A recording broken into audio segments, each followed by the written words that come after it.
Welcome to a new video of Algebra Wonder. In this video, we will learn about independent and dependent variables. So, the definition is kind of long, but once we go through, it will be easy. So, independent variable is a variable that does not depend on any other variable for its value. So, again, it does not depend on anything. We're going to see this in a minute. So, it's a variable. A variable can be any letter. Remember this in algebra, and it can take any value. Dependent variable is a variable dependent on the value of the another variable for its value. So the dependent variable will depend on the independent variable. So let's see what is that. Let's see an example, and this will help us make sense. So here we go. The dependent variable will depends on the independent variable. So let's see an example of this candy here. So the price of this candy depends on the amount of candy I'm gonna buy. So first of all, both of them is variable because the amount of candy is not constant, is not fixed. I can buy 1 candy, 2 candy, 3 candy, and then the price will change. It depends on the amount of candy. Okay. So now let us see this statement. The price depends on the amount of the candy. Okay. So as you can see here, first of all, you need to know how many candy you want to get. I want to buy 2 candy. I want to buy 3 candy. So, this numbers, 3, 4 candy, whatever, is not dependent on anything. You know what I mean?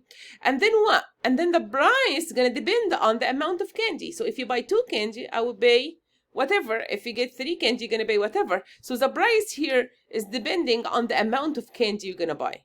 So as you can see here right away, the independent variable will be the amount of candy. Because again, this is not the number of the candy, is not depend on anything. But then the dependent variable will be the price, because it depends on how much candy you're gonna buy. Then you're gonna figure out how much you're gonna pay. So this is the dependent variable.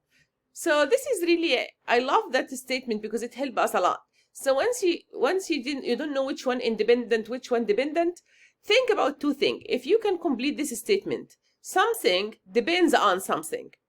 Okay, so here if we go, I figure out the price depends on the amount of the candy. So right away, if this is depends on, so this is going to be the dependent variable.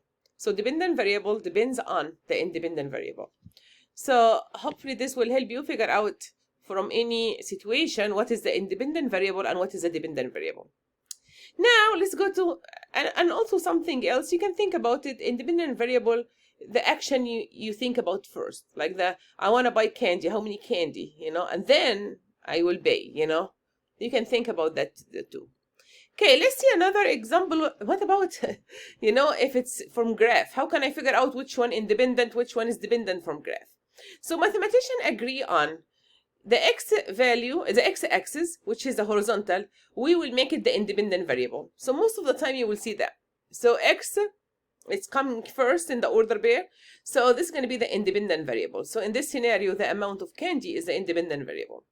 Y is going to be the dependent variable. So mathematicians agree on y-axis will be the dependent variable. And then in this scenario is the price. So the price will be on the y value.